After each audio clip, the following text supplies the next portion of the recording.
श्री कृष्ण गोविंद हरे मुरारे, हे नाथ नारायण वासुदेवा। श्री कृष्ण गोविंद हरे मुरारे, हे नाथ नारायण वासुदेवा। राधे राधे दोस्तों, मैं सरिता उपाध्याय सरिता ज्ञान गंगा में आप सभी का स्वागत करती हूँ। आज हम सफला एकादशी व्रत की कथा सुनाने जा रहे हैं, आप लोग जरूर सुनिएगा। युधिष्ठिर जी ने पूछा कि ये स्वामिन, पौष मास कृष्ण पक्ष में जो एकादशी होती है उसका क्या नाम है, उसकी क्या विधि है तथा उसमें किस देवता की पूजा की जाती है, यह बताइए। तो भगवान श्री कृष्ण जी ने कहा, राजेंद्र, बड़ी बड़ी दक्षिणा वाले यज्ञों से भी मुझे उतना संतोष नहीं होता जितना एकादशी व्रत के अनुष्ठान से होता है। पौष मास के कृष्ण पक्ष में सफला नाम की एकादशी होती है। उस दिन बुद्धि पूर्वक भगवान नारायण की पूजा करनी चाहिए। जैसे नागों में शेषनाग, पक्षियों में गरुड़ तथा देवताओं में श्री विष्णु श्रेष्ठ हैं, उसी प्रकार संपूर्ण व्रतों में एकादशी सर्वश्रेष्ठ है। हे राजन, सफला एकादशी को नाम मंत्रों का उच्चारण करके नारियल के फल, सुपारी, विजौरा तथा जमीरा, नींबू, अनार, सुंदर, आंवला, लौंग, वेर तथा विशेषता आम के फलों और धूप दीप से श्री हरि का पूजन करे। सफला एकादशी को विशेष रूप से दीप दान करने का विधान है। रात में वैष्णव पुरुषों के साथ जागरण करना चाहिए। जागरण करने वालों को जिस फल की प्राप्ति होती है वह हजारों वर्ष तपस्या करने वालों को भी नहीं मिलता है। हे नृपश्रेष्ठ, अब सफला एकादशी की शुभ कारणी कथा सुनो। चंपावती नाम से विख्यात एक पुरी है जो कभी राजा माहिष्मत की राजधानी थी।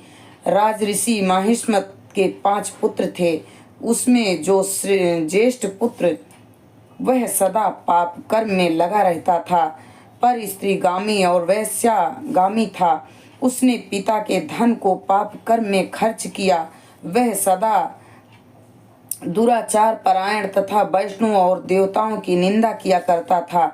अपने पुत्र को ऐसा पापाचारी देखकर राजा महिष्मत ने राजकुमारों में से उसका नाम लुम्भक रख दिया।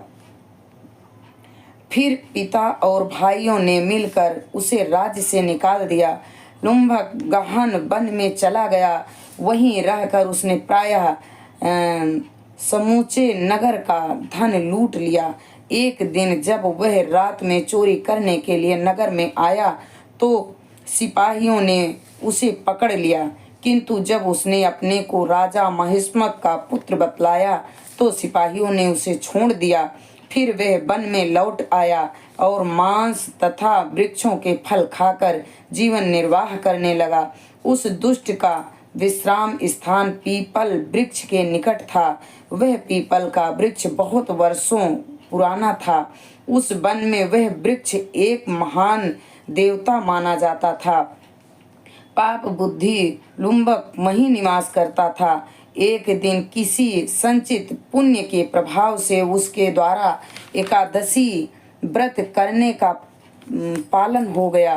पौष मास में कृष्ण पक्ष की दशमी के दिन पापिष्ट लुम्भक ने वृक्षों के फल खाए और वस्त्रहीन होने के कारण रात भर जाड़े का कष्ट भोगा।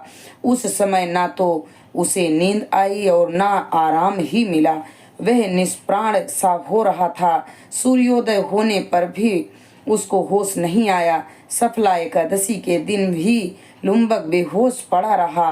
दोपहर होने पर उसे चेतना प्राप्त हुई।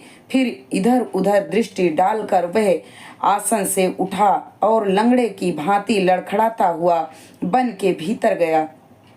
वह भूख से दुर्बल और पीड़ित हो रहा था। हे राजन, लुम्बक बहुत से फल लेकर जब तक विश्राम स्थल पर लौटा तब तक सूर्य देव अस्त हो गए थे। तब उसने उस पीपल वृक्ष की जड़ में बहुत से फल निवेदन करते हुए कहा, इन फलों से लक्ष्मीपति भगवान विष्णु संतुष्ट हूँ। यूं कहकर लुम्बक ने रात भर नींद नहीं ली। इस प्रकार अनायास ही उसने इस व्रत का पालन कर लिया। उस समय सहसा आकाशवाणी हुई, राजकुमार, तुम सफला एकादशी के प्रसाद से राज्य और पुत्र प्राप्त करोगे।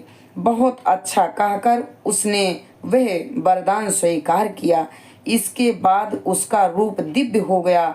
तब से उसकी उत्तम बुद्धि भगवान विष्णु के भजन में लग गई। दिव्य आभूषणों से सुशोभित होकर उसने निष्कंटक राज्य प्राप्त किया और 15 वर्षों तक वह उसका संचालन करता रहा। उसको मनोयोग्य नामक पुत्र उत्पन्न हुआ।